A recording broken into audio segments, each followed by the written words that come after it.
Boa noite, senhores vereadores, vereadoras, em particular, a vereadora Zana, pela indicação, a moção de parabenização ao projeto que nós realizamos na Escola de Educação Básica Ursulina de Sena Castro. Boa noite aos estudantes, à gestão administrativa da escola, aos amigos, minha mãe em particular também está aqui. Então, para quem não me conhece, eu me chamo Robson Ferreira Fernandes, professor há 9 anos, tenho pouco tempo na docência, mas tenho sonhos e expectativas com a educação libertadora.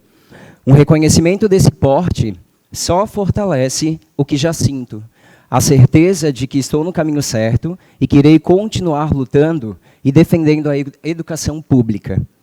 Muito mais do que um reconhecimento pessoal, é um reconhecimento de a educação pública ganhou. Escrevi algumas palavras para que possamos refletir sobre a educação pública e compreender a proposta premiada nacionalmente. Mesmo diante de um movimento que persegue os professores, reflito que há a possibilidade de fazermos do chão fértil da sala de aula um espaço de mudança dos sujeitos que estão em processo de transformação das suas vidas, dos seus pensamentos e ações.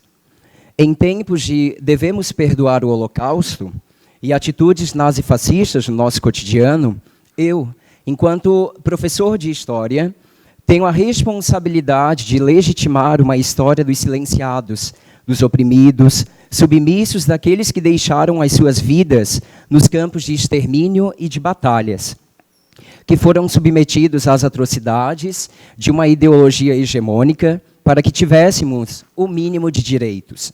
Direitos que foram conquistados e outros que são inerentes aos seres humanos. Conforme Peter Burke, a função do historiador é lembrar a sociedade daquilo que ela quer esquecer. Essa foi uma das razões que me levou a conduzir o projeto intitulado O Trabalho Infantil do Gueto de Lodz aos Dias de Hoje. Holocausto, Direitos Humanos e Trabalho Infantil. O uso de fotografias em sala de aula. E que foi premiado nacionalmente pelo Museu do Holocausto de Curitiba, único no Brasil com a temática descrita. O projeto foi realizado com as turmas 91 e 92, os 9º anos, período matutino, da Escola de Educação Básica Ursulina de Sena Castro, no Caminho Novo. O projeto começou na metade de março, findando em abril e resultou na exposição das fotos no mural da escola.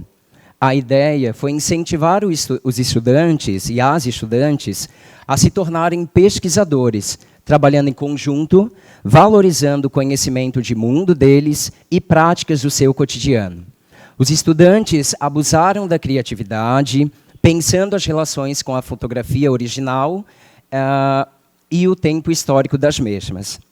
A fotografia é um elemento presente em nossas vidas, e seu significado é a dimensão de uma perspectiva temporal em que as pessoas, os cenários, os gestos são cravados a partir de um clique. Na proposta apresentada, os estudantes e as estudantes receberam fotografias do gueto de Lodz com legenda e o produto final era reproduzi-la, aproximando-se ao máximo da fotografia original.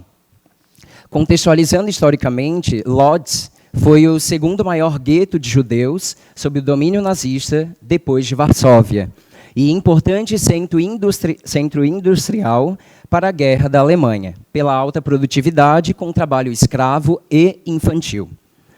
No primeiro momento, para inserir o projeto, as aulas foram expositivas e abordaram os conteúdos programáticos: Holocausto, Direitos Humanos, Trabalho Infantil, Segunda Guerra Mundial, a emergência do fascismo e a consolidação dos estados totalitários, o gueto de Lodz, cenários e atividades que quem lá estava, o Holocausto e as práticas de extermínio, questões sobre o trabalho infantil, o pós-guerra, a criação da ONU e dos direitos humanos e os direitos das crianças e dos jovens.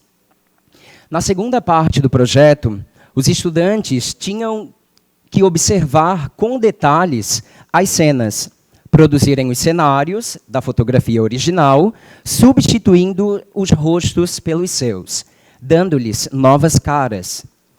Um questionário orientou a investigação, com o objetivo de ler a história contida nas fotografias, através de perguntas sobre os traços visíveis e invisíveis das personagens estampadas, a postura das personagens diante da câmera, para onde ela olha e a expressão, diferenças e semelhanças com outros retratos, o cenário e os significados desse pano de fundo.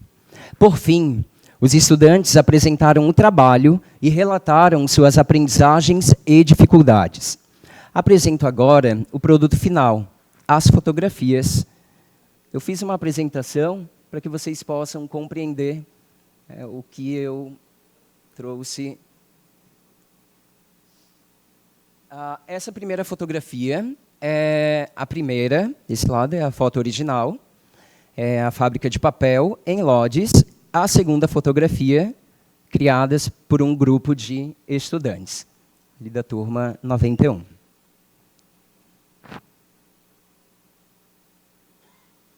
A segunda fotografia é da Polônia, Lodz, Casa de Deus, né, pessoas trabalhando, e do outro lado nós temos a fotografia criada pelos estudantes.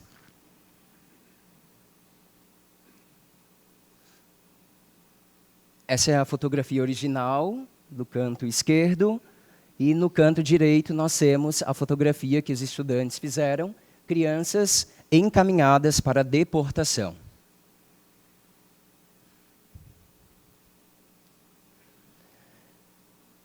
Temos também a fotografia das crianças, né, uma criança ali vendendo no mercado do gueto de Lodz, ao lado a foto que foi criada pelos estudantes.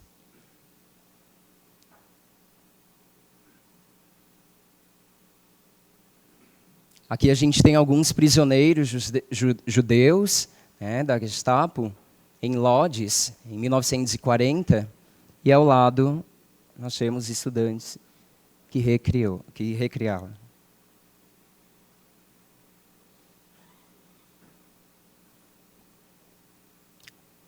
Uma menina trabalha no tear, em Lodz, e a representação da fotossemelhança.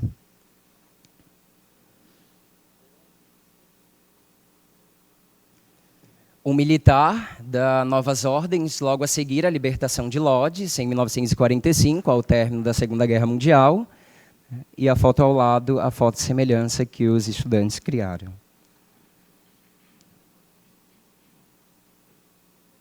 Okay.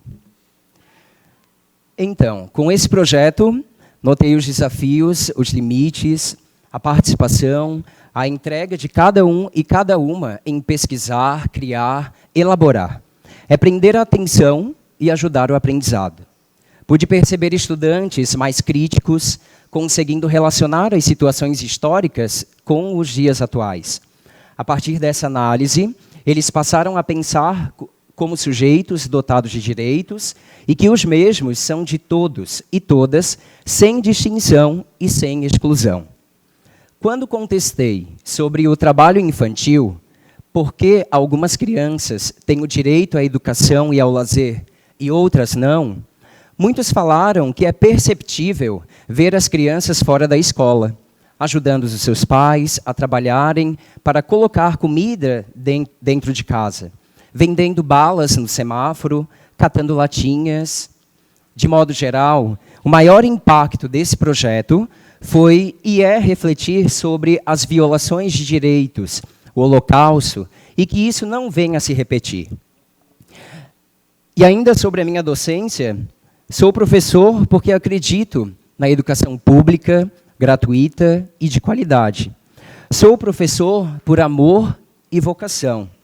Sou professor de História por ter consciência que sou e somos seres históricos, e estamos no tempo, por identificar as desigualdades, as injustiças, as crueldades, e gritar por justiça diante dos sujeitos que foram esquecidos pela história oficial, por lutar pela cidadania igualdade, tolerância, respeito no lugar de fala que me encontro. Por fazer da docência uma vasta família e sentir o zelo pelo amor aos trabalhos realizados na escola. Por atuar numa área de saber tão importante para a nossa história, mas tão atacada ultimamente. E para finalizar, peço ao corpo legislativo desse município e à sociedade a valorização aos seus mestres. Antes de perseguir, intimidar, filmar, assediar e violentar a docência, falo por mim. Convido a todos e a todas a entrarem na minha sala de aula, espaço de democracia, sem preconceitos, sem estereótipos, com suas experiências de vida, seus saberes prévios, para dialogarmos, pensarmos e sermos pessoas melhores, projetando um futuro mais respeitoso, humano e tolerante.